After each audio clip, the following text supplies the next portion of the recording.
Lecture de la compilation post-mortem des écrits de Ellen G. White intitulée Conseils sur la nutrition et les aliments.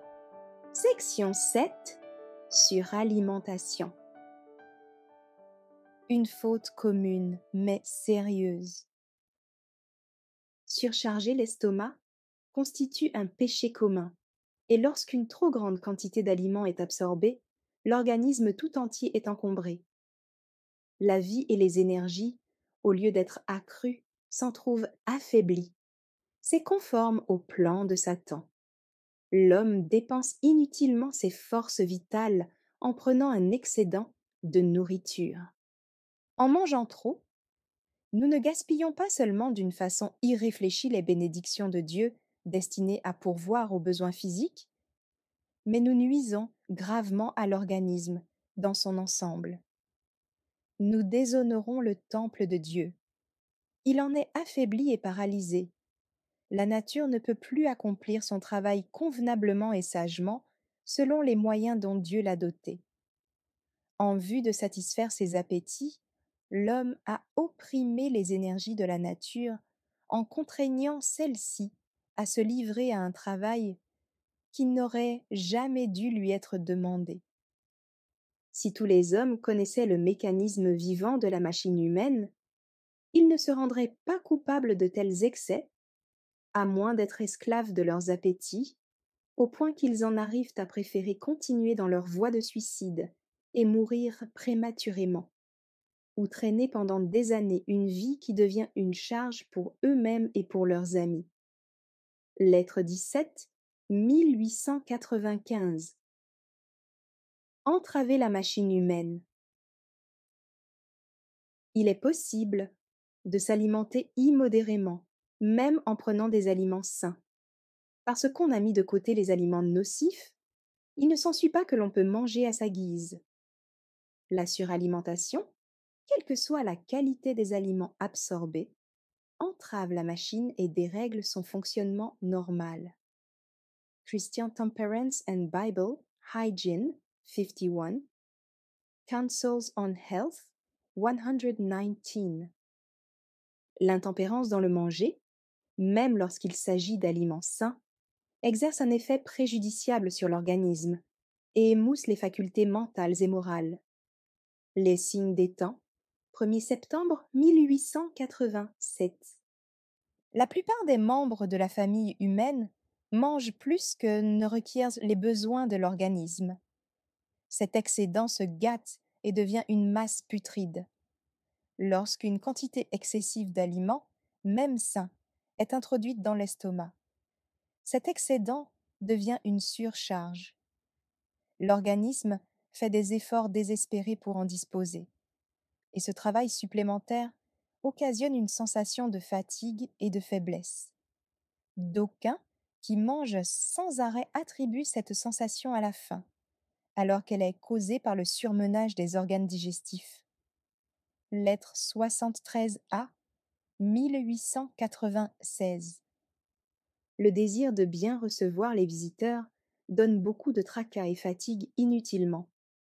Pour préparer les mets variés, la maîtresse de maison se surmène et, à cause de l'abondance des plats, les hôtes mangent plus que d'habitude. Le surmenage, d'une part, et l'excès dans la nourriture, d'autre part, causent la maladie et la souffrance. Ces grands festins donnent non seulement beaucoup de peine, mais ils font du tort à la santé. Témoignage pour l'Église vol 2, 664 et 665. Les festins plantureux, de même que la nourriture absorbée entre les repas, exercent une influence sur chaque cellule de l'organisme. Les facultés mentales sont également affectées par ce que nous mangeons et buvons. The Health Reformer, juin 1878. Un travail pénible de longue durée est nocif pour les jeunes dont l'organisme est en plein développement. Mais si le surmenage physique a miné la constitution de centaines de personnes, c'est par milliers que se comptent celles qui, par le manque d'exercice, la suralimentation et l'oisiveté raffinée, ont reçu dans l'organisme les germes de la maladie et ont été précipités dans une ruine rapide et totale. Testimonies for the Church, Volume 4, 96. La gloutonnerie, un péché grave. Au lieu de maîtriser leurs appétits, beaucoup de gens, au détriment de leur santé, cherchent à les satisfaire. Il en résulte une obnubilation du cerveau, une lourdeur dans leurs pensées et l'incapacité de réaliser ce qu'ils pourraient accomplir s'ils pratiquaient le renoncement et la tempérance. Ils privent Dieu de la force physique et mentale qui pourrait être mise à son service si la tempérance était appliquée en toutes choses. Paul était un réformateur en matière de santé. Il dit : « Je traite durement mon corps et je le tiens assujetti, de peur d'être moi-même rejeté, après avoir prêché aux autres. » 1 Corinthiens 9, verset 27. Il était conscient de sa responsabilité pour la préservation de toutes les énergies de ses facultés et de leur usage à la gloire de Dieu. Si Paul lui-même courait le danger de pratiquer l'intempérance, nous sommes encore beaucoup plus exposés à y succomber, car nous ne ressentons pas autant que lui la nécessité de glorifier Dieu dans nos corps et nos esprits, qui lui appartiennent. La suralimentation est le péché de notre siècle. La parole de Dieu met le péché de la gloutonnerie sur le même plan que celui de l'ivrognerie. Il revêt une telle gravité aux yeux de Dieu qu'il donna à Moïse des instructions suivant lesquelles un fils, qui refuserait de refréner ses appétits, mais se livrerait à des excès pour répondre aux exigences impérieuses de ses désirs, serait amené par ses parents devant les anciens de la ville et lapidé à mort. La condition du glouton était tenue pour désespérer. C'était un être inutile à la société, et il constituait une malédiction pour lui-même. On ne pouvait se fier à lui pour quoi que ce soit. Son influence risquait de contaminer autrui, et la société aurait tout à gagner à être débarrassée d'un tel individu, car ses vices auraient tendance à se perpétuer. Nul de ceux qui ont conscience de leur responsabilité devant Dieu ne doit permettre aux propensions charnelles de contrôler sa raison. Ceux qui agissent autrement ne sont pas chrétiens, qui qu'ils soient, et quelle que soit l'importance de leur profession. Le Christ formule ainsi son exigence. Soyez donc parfaits, comme votre Père céleste est parfait. Matthieu 5, verset 48. Il nous montre que nous pouvons être aussi parfaits dans notre sphère d'influence que Dieu l'est dans la sienne. Testimonies for the Church, Volume 4, 454 and 455. La vie courante incite à la gloutonnerie. Il en est beaucoup qui renoncent à la viande et à d'autres aliments malsains, et s'imaginent que, leur nourriture étant simple et saine, ils peuvent satisfaire leur appétit sans restriction. C'est une erreur. Les organes digestifs ne doivent pas être surchargés d'aliments, si bons soient-ils. Ils ne peuvent que partiellement les assimiler. La coutume veut que les plats soient servis les uns après les autres. Ne sachant ce qui va suivre, il arrive qu'on mange à satiété d'un aliment qui n'est peut-être pas celui qui convient le mieux, et lorsque le dessert tentateur est apporté, on se permet souvent de dépasser les limites. Si tous les plats étaient mis sur la table au commencement du repas, chacun pourrait faire le choix qui lui convient. Le résultat de la suralimentation se fait parfois sentir immédiatement, mais dans certains cas, il y a absence de sensations douloureuses. Toutefois, les organes digestifs n'en sont pas moins affaiblis et les forces physiques sont minées lentement. Les excès alimentaires encombrent l'organisme et donnent naissance à un état maladif et fébrile. Ils attirent vers l'estomac une quantité anormale de sang, déterminant le refroidissement des extrémités et le surmenage des organes digestifs. Lorsque ceux-ci ont accompli leur tâche, il subsiste un sentiment de faiblesse et de langueur que l'on confond souvent avec la faim. Mais cette sensation est due à l'état d'épuisement des organes en question. Un autre phénomène concomitant est parfois l'engourdissement du cerveau et la répulsion pour tout effort mental et physique. Ces symptômes désagréables proviennent d'une dépense considérable de force vitale nécessitée par une digestion laborieuse. L'estomac, fatigué à l'extrême, crie: Donnez-moi du repos! Mais ces appels sont souvent mal interprétés. On croit qu'il s'agit d'une demande de nourriture, et au lieu de le laisser en repos, on accroît encore sa tâche. Il en résulte que les organes digestifs sont épuisés alors qu'ils devraient pouvoir accomplir convenablement leurs tâches. Rayon de santé 95-96. La cause de la débilité physique et mentale. En tant que dénomination, malgré toutes nos connaissances relatives à la réforme sanitaire, nous mangeons trop. La gourmandise est la cause principale de la débilité physique et mentale et se trouve à la base même d'un grand nombre des cas de faiblesse que l'on constate presque partout. Christian Temperance and Bible Hygiene 154. Bien des personnes qui ont adopté la réforme sanitaire ont abandonné tout ce qui pouvait leur nuire.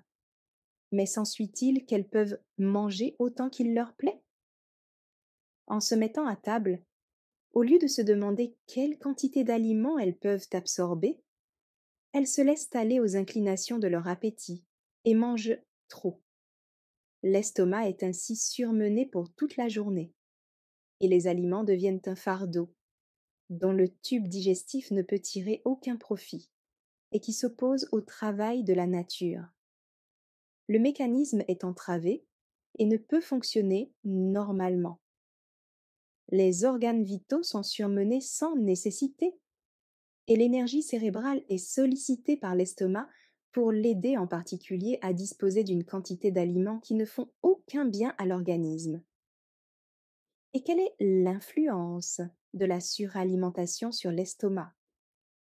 Celui-ci s'en trouve affaibli, les organes digestifs en sont débilités, et comme conséquence, la maladie apparaît avec son cortège de maux. Si les personnes étaient déjà souffrantes avant, elles accroissent leurs difficultés et jour après jour voient leur vitalité diminuer. Elles mobilisent bien inutilement leur force vitale pour digérer et essayer d'assimiler la nourriture qu'elles absorbent. Quelle misérable condition que la leur! Par expérience, nous savons ce qu'il en est de la dyspepsie.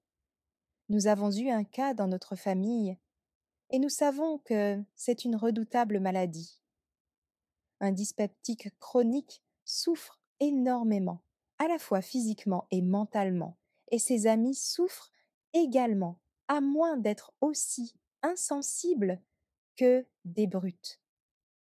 Et cependant, ne direz-vous pas: vous n'avez pas à vous préoccuper de ce que je mange, ni de ce que je fais? Quelqu'un de l'entourage de gens dyspeptiques souffre-t-il? Vous prenez une attitude qui va de toute façon les irriter. Il leur est si naturel d'être de mauvaise humeur. Ils se savent malades, mais il leur semble que leurs enfants le sont également. Ils ne peuvent leur parler calmement, et à moins de bénéficier d'une grâce spéciale, ils sont incapables d'agir calmement dans leur famille. Tous ceux qui les entourent sont affectés par leur maladie, et tous ont à en souffrir. Ils projettent alentour une sombre atmosphère. Alors, ne peut-on pas dire que nos habitudes, dans le manger et dans le boire, exercent une influence sur autrui? Certainement. Et vous devez veiller à vous maintenir dans la meilleure condition de santé possible, en vue d'offrir à Dieu un service parfait et d'accomplir votre devoir dans la société et dans la famille. Mais ceux qui s'occupent de réformes sanitaires peuvent aussi se tromper en ce qui concerne la quantité d'aliments à consommer. Ils peuvent en user d'une façon immodérée, même si ces aliments sont sains. Testimony for the Church, Volume 2, 362 to 365. Le Seigneur m'a révélé que d'une façon générale, nous introduisions une trop grande quantité de nourriture dans l'estomac. Beaucoup de gens sont incommodés du fait qu'ils mangent trop et fréquemment en deviennent malades. Ce n'est pas le Seigneur qui les punit. Ils s'attirent eux-mêmes ce châtiment, et Dieu veut qu'ils comprennent que la souffrance est la conséquence d'une transgression. Beaucoup de gens mangent trop rapidement. D'autres consomment au même repas des aliments qui sont incompatibles entre eux.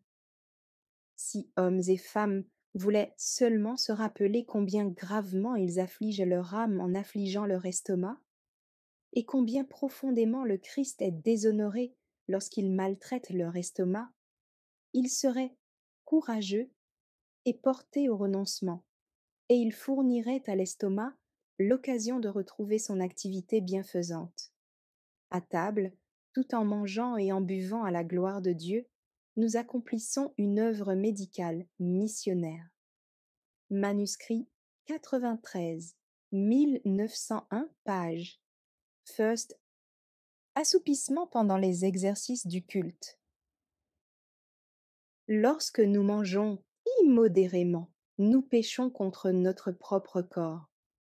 Pendant le sabbat, dans la maison de Dieu, les gourmands s'endorment au lieu d'écouter les vérités brûlantes de la parole de Dieu. Ils ne parviennent pas à maintenir leurs yeux ouverts, ni à comprendre les paroles solennelles qui sont prononcées. Ne pensez pas que de telles personnes glorifient Dieu dans leur corps et dans leur esprit qui lui appartiennent. Elles le déshonorent au contraire. Et celui qui est dyspeptique l'est devenu pour avoir cédé à la gourmandise. Au lieu d'avoir observé la régularité, il s'est laissé dominer par l'appétit et a pris l'habitude de manger entre les repas.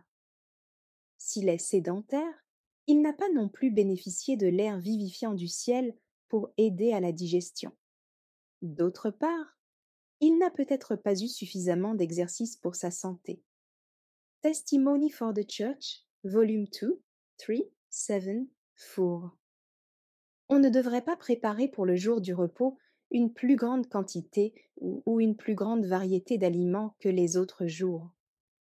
Au contraire, que ceci soit plus simple et que l'on mange moins, afin d'avoir l'esprit mieux disposé pour s'occuper de questions spirituelles.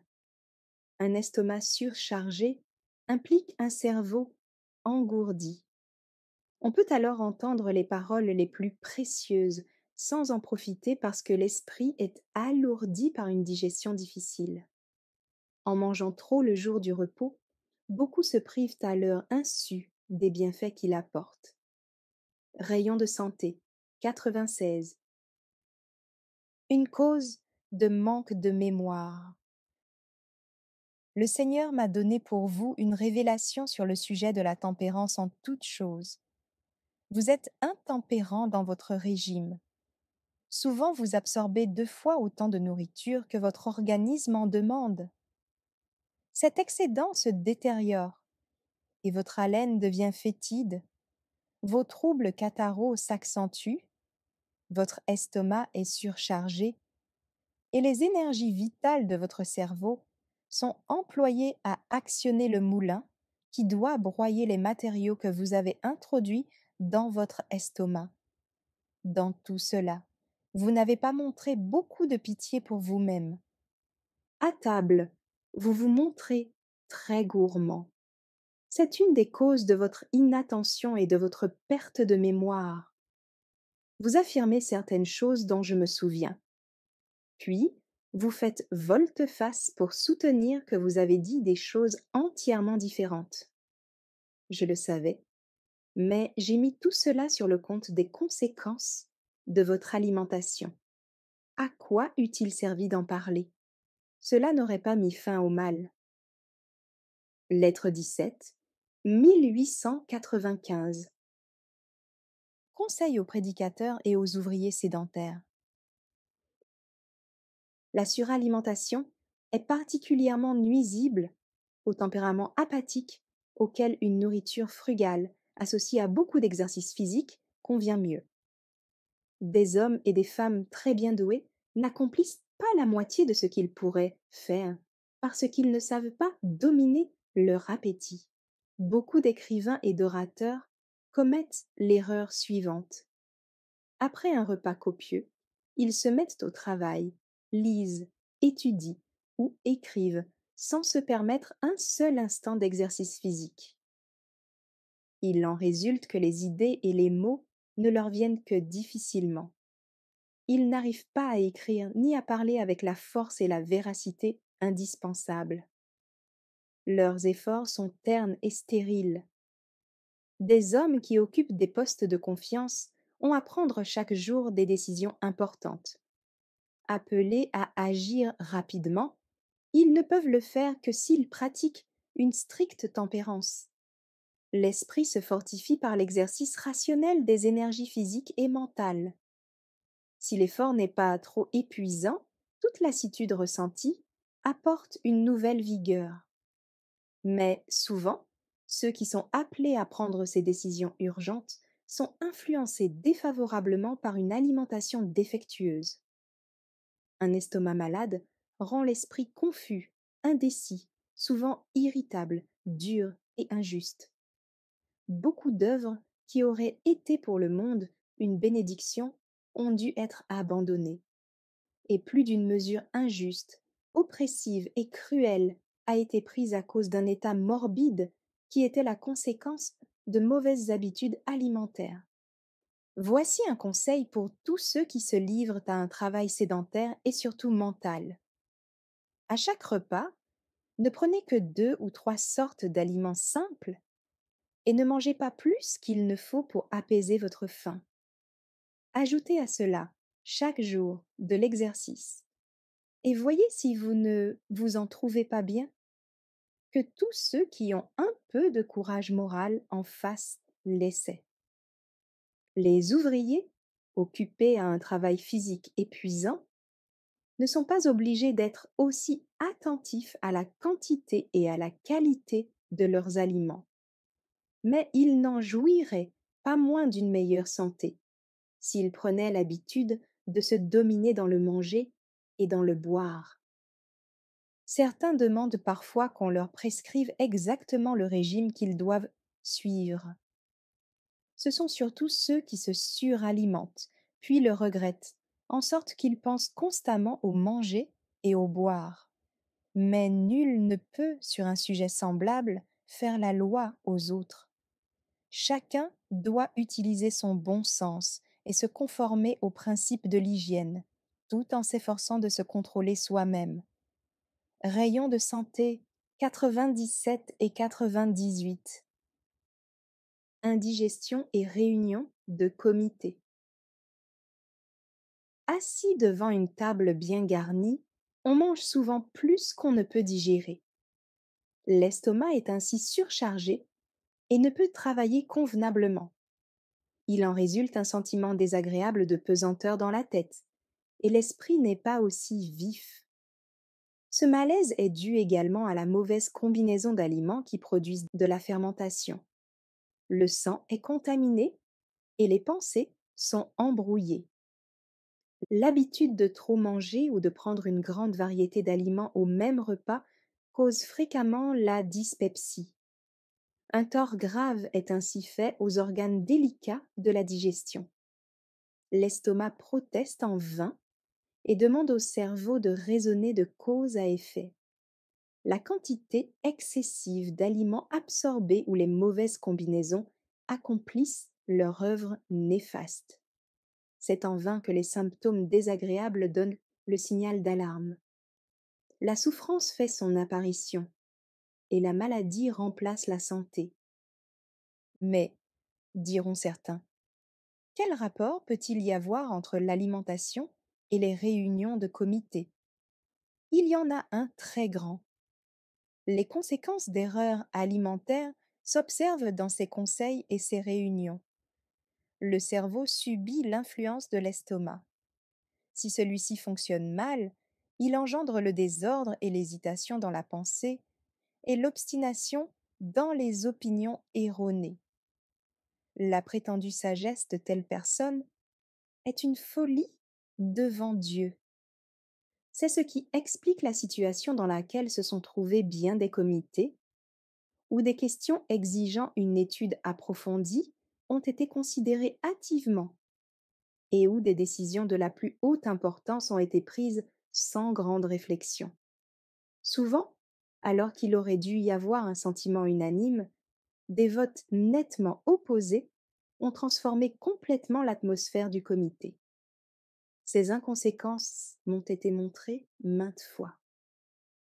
J'en parle maintenant parce que je suis chargée de dire à mes frères dans le ministère, par votre intempérance dans le manger, vous ne pouvez faire la différence entre le feu sacré et le feu ordinaire. Par votre intempérance, vous manifestez aussi votre manque de respect pour les avertissements que le Seigneur vous a donnés. La parole qu'il vous adresse est celle-ci. Quiconque parmi vous craint l'Éternel, qu'il écoute la voix de son serviteur. Quiconque marche dans l'obscurité et manque de lumière, qu'il se confie dans le nom de l'Éternel et qu'il s'appuie sur son Dieu. Ésaïe 50, verset 10.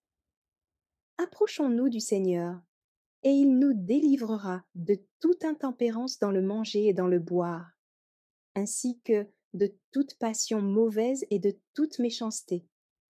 Humilions-nous devant lui, en abandonnant tout ce qui corrompt la chair et l'esprit, afin que dans sa crainte, nous puissions arriver à la perfection de notre caractère. Témoignage pour l'Église, volume 3, 230 à 232. Ce n'est pas une recommandation en faveur de la réforme sanitaire.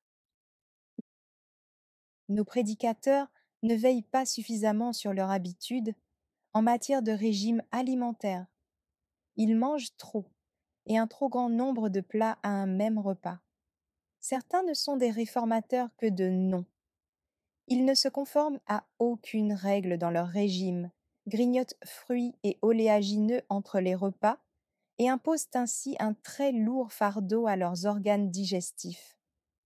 Certains prennent 3 repas par jour, alors que 2 conviendraient de mieux à leur santé physique et spirituelle.